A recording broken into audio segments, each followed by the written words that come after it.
Good evening madam. Good evening sir. Sir, என் பேர் மகேஸ்வரி.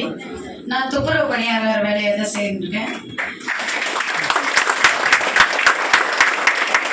நாங்கள் துப்புரவு பணியாளர் காலைல 10 மணிக்கு எங்களுக்கு லஞ்ச் டைம். அப்போ நாங்கள் வருவோம்.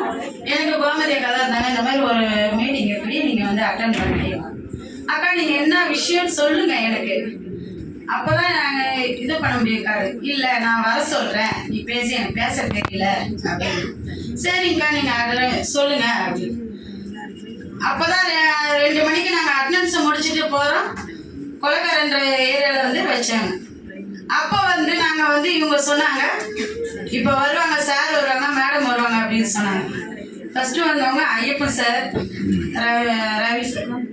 ரவி சார், வெண்ணிலா மேடம், தனசெல்வி மேடம், 4-5 பேர் வந்தாங்க. வந்து மீட்டிங் எடுத்தாங்க.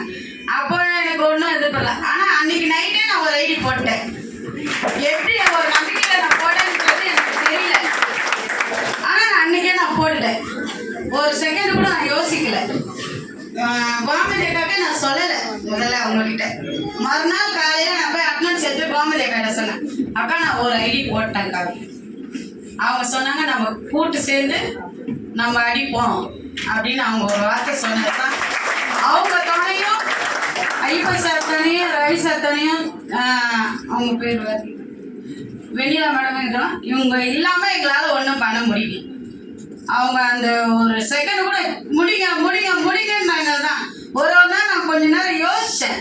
ஃபோன் வரும்போது ஐயோ நம்ம கிட்ட ஒன்றும் இல்லையே, என்ன பண்ண முடியும், உங்களால் முடியும். நானே எங்களுக்கு கோமதி அம்மா இவங்க எல்லாருமே எனக்கு சப்போர்ட்டாக இருந்தாங்க. அதில் தான் நான் இவ்வளோ தூரம் நான் வந்திருக்கேன். எனக்கு ஸ்டேஜ் ஏறதான் எனக்கு ஒன்றும்